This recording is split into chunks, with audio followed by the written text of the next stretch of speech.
आज मैं आपको शनिवार व्रत कथा सुनाती हूँ। इस दिन विधि विधान से शनि देव की पूजा होती है। काला तिल, काला वस्त्र, तेल, उड़द आदि शनि को बहुत प्रिय हैं, इसलिए इनके द्वारा शनिदेव की पूजा होनी चाहिए। शनि की दशा के नकारात्मक फल को दूर करने के लिए अथवा उनकी वक्र दृष्टि से बचने के लिए यह व्रत किया जाता है। इस दिन शनि चालीसा या शनि स्तोत्र का पाठ भी विशेष लाभदायक सिद्ध होता है। सबसे पहले इस चैनल को सब्सक्राइब करना न भूलें। तो शुरू करते हैं कहानी। आइए अब शनिवार व्रत कथा का पाठ करते हैं। मान्यता है कि शनिवार व्रत कथा का पाठ करने से शनिदेव प्रसन्न होते हैं और उनसे संबंधित सभी परेशानियों का अंत हो जाता है। जिसकी कुंडली में शनि नकारात्मक परिणाम दे रहा हो और काम देर से होते हो या बनते काम बिगड़ जाते हों, उन्हें उपवास सहित शनिवार व्रत कथा का पाठ अवश्य करना चाहिए। एक समय सूर्य, चंद्रमा, मंगल, बुध, बृहस्पति, शुक्र, शनि, राहु और केतु इन ग्रहों में आपस में झगड़ा हो गया कि हम सब में सबसे बड़ा कौन है। सब अपने आप को बड़ा कहते थे। जब आपस में कोई निश्चय न हो सका तो सबके सब आपस में झगड़ते हुए इंद्र के पास गए और कहने लगे कि आप सब देवताओं के राजा हो, इसलिए आप हमारा न्याय करके बतलाओ कि हम नवग्रहों में सबसे बड़ा कौन है। राजा इंद्र इनका प्रश्न सुनकर घबरा गए और कहने लगे कि मुझ में यह सामर्थ्य नहीं है जो किसी को बड़ा या छोटा बतलाऊं। मैं अपने मुख से कुछ नहीं कह सकता हूँ। हाँ, एक उपाय हो सकता है। इस समय पृथ्वी पर राजा विक्रमादित्य दूसरों के दुखों का निवारण करने वाला है, इसलिए तुम सब मिलकर उन्हीं के पास जाओ, वही तुम्हारे दुखों का निवारण करेंगे। ऐसा वचन सुनकर सभी ग्रह देवता चलकर भूलोक में राजा विक्रमादित्य की सभा में जाकर उपस्थित हुए और अपना प्रश्न राजा के सामने रखा। राजा उनकी बात सुनकर बड़ी चिंता में पड़ गए कि मैं अपने मुख से किसको बड़ा और किसको छोटा बतलाऊं। जिसको छोटा बतलाऊंगा वही क्रोध करेगा, परंतु उनका झगड़ा निपटाने के लिए एक उपाय सोचा कि सोना, चांदी, कांसा, पीतल, सीसा, रांगा, जस्ता, अभ्रक और लोहा नवों धातुओं के 9 आसन बनवाए। सब आसनों को क्रम से जैसे सोना सबसे पहले और लोहा सबसे पीछे बिछाए गए। इसके पश्चात राजा ने सूर्य जी, चंद्रमा जी आदि सब नवग्रहों से कहा कि आप सब अपने अपने सिंहासनों पर बैठिए। जिसका आसन सबसे आगे वो सबसे बड़े और जिसका आसन सबसे पीछे वो सबसे छोटा जानिए। क्योंकि लोहा सबसे पीछे था और वो शनिदेव का आसन था, इसलिए शनिदेव ने समझ लिया कि राजा ने मुझको सबसे छोटा बना दिया है। इस पर शनि को बड़ा क्रोध आया और कहा कि राजा, तू मेरे पराक्रम को नहीं जानता।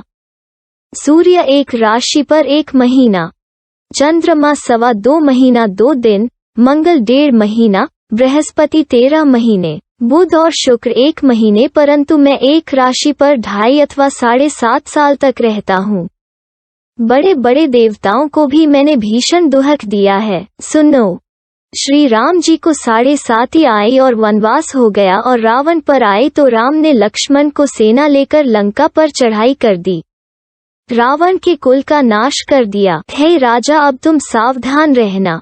राजा कहने लगा कि जो कुछ भाग्य में होगा देखा जाएगा। उसके बाद अन्य ग्रह तो प्रसन्नता के साथ चले गए, परंतु शनिदेव बड़े क्रोध के साथ वहां से सिधारे। कुछ काल व्यतीत हो जाने पर जब राजा को 7.5 की दशा आई तो शनिदेव घोड़ों के सौदागर बनकर अनेक सुंदर घोड़ों के सहित राजा की राजधानी में आए।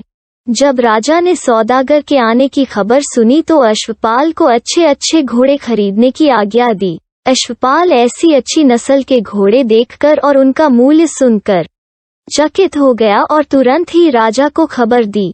राजा उन घोड़ों को देखकर एक अच्छा सा घोड़ा चुनकर सवारी के लिए चढ़ा। राजा घोड़े की पीठ पर चढ़ते ही घोड़ा जोर से भागा। घोड़ा बहुत दूर एक बड़े जंगल में जाकर राजा को छोड़कर अंतर ध्यान हो गया। सके बाद राजा विक्रमादित्य अकेला जंगल में भटकता फिरता रहा। बहुत देर के पश्चात राजा ने भूख और प्यास से दुखी होकर भटकते भटकते एक ग्वाले को देखा। ग्वाले ने राजा को प्यास से व्याकुल देखकर पानी पिलाया। राजा की उंगली में एक अंगूठी थी, वो उसने निकालकर प्रसन्नता के साथ ग्वाले को दे दी और शहर की ओर चल दिया। राजा शहर में पहुंचकर एक सेठ की दुकान पर जाकर बैठ गया और अपने आप को उज्जैन का रहने वाला तथा अपना नाम वीका बतलाया। सेठ ने उसको कुलीन मनुष्य समझकर जल आदि पिलाया। भाग्यवश उस दिन सेठ की दुकान पर बिक्री बहुत अधिक हुई। तब सेठ उसको भाग्यवान पुरुष समझकर भोजन कराने के लिए अपने साथ ले गया। भोजन करते समय राजा ने आश्चर्य की बात देखी कि खूंटी पर हार लटक रहा है और वो खूंटी उस हार को निगल रही है। भोजन के पश्चात कमरे में आने पर जब सेठ को कमरे में हार न मिला तो सबने यही निश्चय किया कि सिवाय वीका के और कोई इस कमरे में नहीं आया, अतः अवश्य ही उसी ने हार चोरी किया है। परंतु वीका ने हार लेने से मना कर दिया। इस पर 5-7 आदमी इकट्ठे होकर उसको फौजदार के पास लाए। फौजदार ने उसको राजा के सामने उपस्थित कर दिया और कहा कि ये आदमी तो भला प्रतीत होता है, चोर मालूम नहीं होता, परंतु सेठ का कहना है कि इसके सिवाय और कोई घर में आया ही नहीं, अवश्य ही इसी ने चोरी की है। तब राजा ने आज्ञा दी कि इसके हाथ पैर काटकर चौरंगिया किया जाए। राजा की आज्ञा का तुरंत पालन किया गया और वीका के हाथ पैर काट दिए गए। इस प्रकार कुछ काल व्यतीत होने पर एक तेली उसको अपने घर ले गया और कोल्हू पर उसको बिठा दिया। वीका उस पर बैठा हुआ जबान से बैल हाँकता रहा। शनि की दशा समाप्त हो गई और एक रात को वर्षा ऋतु के समय वो मल्हार राग गाने लगा। उसका गाना सुनकर उस शहर के राजा की कन्या उस राग पर मोहित हो गई और दासी को खबर लाने को भेजा कि शहर में कौन गा रहा है। दासी सारे शहर में फिरती फिरती क्या देखती है कि तेली के घर में चौरंगिया राग गा रहा है। दासी ने महल में आकर राजकुमारी को सब वृतांत सुना दिया। बस उसी क्षण राजकुमारी ने अपने मन में यह प्रण कर लिया, चाहे कुछ हो मैंने इस चौरंगिया के साथ विवाह करना है। शनिवार की कथा में आगे वर्णन आता है कि प्रातः काल होते ही जब दासी ने राजकुमारी को जगाना चाहा तो राजकुमारी अनशन व्रत लेकर पड़ी रही। तब दासी ने रानी के पास जाकर राजकुमारी के न उठने का वृतांत कहा। रानी ने तुरंत ही वहां पर आकर राजकुमारी को जगाया और उसके दुहक का कारण पूछा। तो राजकुमारी ने कहा कि माताजी, मैंने यह प्रण कर लिया है कि तेली के घर में जो चौरंगिया है उसी के साथ विवाह करूंगी। माता ने कहा, पगली यह क्या बात कह रही है, तुझको किसी देश के राजा के साथ परणाया जाएगा। कन्या कहने लगी कि माताजी, मैं अपना प्रण कभी नहीं तोड़गी। माता ने चिंतित होकर यह बात राजा को बताई। तब महाराज ने भी आकर यह समझाया कि मैं अभी देश देशांतर में अपने दूत भेजकर सुयोग्य, रूपवान एवं बड़े से बड़े गुणी राजकुमार के साथ तुम्हारा विवाह करूंगा। ऐसी बात तुमको कभी नहीं विचारनी चाहिए। कन्या ने कहा, पिताजी, मैं अपने प्राण त्याग दूंगी परंतु दूसरे से विवाह नहीं करूंगी। इतना सुनकर राजा ने क्रोध से कहा, यदि तेरे भाग्य में ऐसा ही लिखा है तो जैसी तेरी इच्छा हो वैसा ही कर। राजा ने तेली को बुलाकर कहा कि तेरे घर में जो चौरंगिया है उसके साथ मैं अपनी कन्या का विवाह करना चाहता हूँ। तेली ने कहा कि यह कैसे हो सकता है, कहाँ आप हमारे राजा और कहाँ मैं एक तेली। परंतु राजा ने कहा कि भाग्य लिखे को कोई नहीं टाल सकता, अपने घर जाकर विवाह की तैयारी करो। राजा ने उसी समय तोरण और वंदनवार लगवाकर अपनी राजकुमारी का विवाह चौरंगिया विक्रमादित्य के साथ कर दिया।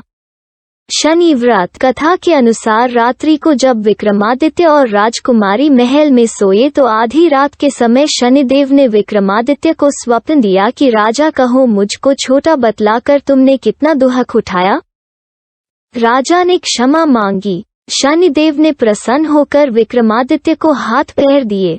तब राजा ने कहा, महाराज, मेरी प्रार्थना स्वीकार करें कि जैसा दुहक आपने मुझे दिया है ऐसा और किसी को न दें। शनिदेव ने कहा कि तुम्हारी यह प्रार्थना स्वीकार है। जो मनुष्य शनिवार व्रत कथा सुनेगा या कहेगा उसको मेरी दशा में कभी किसी प्रकार का दुहक नहीं होगा, और जो नित्य ही मेरा ध्यान करेगा या चींटियों को आटा डालेगा उसके सब मनोरथ पूर्ण होंगे। इतना कहकर शनिदेव अपने धाम को चले गए। राजकुमारी की आंख खुली और उसने राजा के हाथ पांव देखे तो आश्चर्य को प्राप्त हुई। उसको देखकर राजा ने अपना समस्त हाल कहा कि मैं उज्जैन का राजा विक्रमादित्य हूँ। यह बात सुनकर राजकुमारी अत्यंत प्रसन्न हुई। प्रातःकाल राजकुमारी से उसकी सखियों ने पूछा तो उसने अपने पति का समस्त वृतांत कह सुनाया। तब सब ने प्रसन्नता प्रकट की और कहा कि ईश्वर ने आपकी मनोकामना पूर्ण कर दी। जब उस सेठ ने यह सुनी तो वो विक्रमादित्य के पास आया और राजा विक्रमादित्य के पैरों पर गिरकर क्षमा मांगने लगा कि आप पर मैंने चोरी का झूठा दोष लगाया, अतः आप मुझको जो चाहे दंड दें। राजा ने कहा कि मुझ पर शनिदेव का कोप था, इसी कारण यह सब दुख मुझको प्राप्त हुआ। इसमें तुम्हारा कोई दोष नहीं, तुम अपने घर जाकर अपना कार्य करो। सेठ बोला कि मुझे तभी शांति होगी जब आप मेरे घर चलकर प्रीतिपूर्वक भोजन करोगे। राजा ने कहा कि जैसी आपकी मर्जी हो वैसा ही करें। सेठ ने अपने घर जाकर अनेक प्रकार के सुंदर भोजन बनवाए और राजा विक्रमादित्य को प्रीति भोज दिया। जिस समय राजा भोजन कर रहे थे एक अत्यंत आश्चर्य की बात सबको दिखाई दी। जो खूंटी पहले हार निगल गई थी वो अब हार उगल रही है। जब भोजन समाप्त हो गया तो सेठ ने हाथ जोड़कर बहुत सी मोहरें राजा को भेंट की और कहा कि मेरे श्री कंवर नामक एक कन्या है, उसका पाणी ग्रहण आप करें। इसके बाद सेठ ने अपनी कन्या का विवाह राजा के साथ कर दिया और बहुत सा दान दहेज आदि दिया। इस प्रकार कुछ दिनों तक वहां निवास करने के पश्चात विक्रमादित्य ने शहर के राजा से कहा कि अब मेरी उज्जैन जाने की इच्छा है। फिर कुछ दिन के बाद विदा लेकर राजकुमारी मनभावनी, सेठ की कन्या श्रीकंवरी तथा दोनों जगह के दहेज में प्राप्त अनेक दास दासी, रथ और पालकियों सहित विक्रमादित्य उज्जैन की तरफ चले। जब शहर के निकट पहुंचे और पुरवासियों ने राजा के आने का संवाद सुना तो समस्त उज्जैन की प्रजा अगवानी के लिए आई। तब बड़ी प्रसन्नता से राजा अपने महल में पधारे। सारे शहर में बड़ा भारी महोत्सव मनाया गया और रात्रि को दीपमाला की गई। दूसरे दिन राजा ने शहर में यह सूचना कराई कि शनिश्चर देवता सब ग्रहों में सर्वोपरि हैं। मैंने इनको छोटा बतलाया, इसी से मुझको यह दुख प्राप्त हुआ। इस कारण सारे शहर में सदा शनिश्चर की पूजा और कथा होने लगी। राजा और प्रजा अनेक प्रकार के सुख भोगती रही। जो कोई शनिवार व्रत कथा को पढ़ता या सुनता है, शनिदेव की कृपा से सब दुख दूर हो जाते हैं। शनिवार की कहानी को व्रत के दिन अवश्य पढ़ना चाहिए। ओम शांति, ओम शांति, ओम शांति। आपको यह शनिवार व्रत कथा कैसी लगी? कृपया टिप्पणी करके हमें जरूर बताएं और लाइक करें।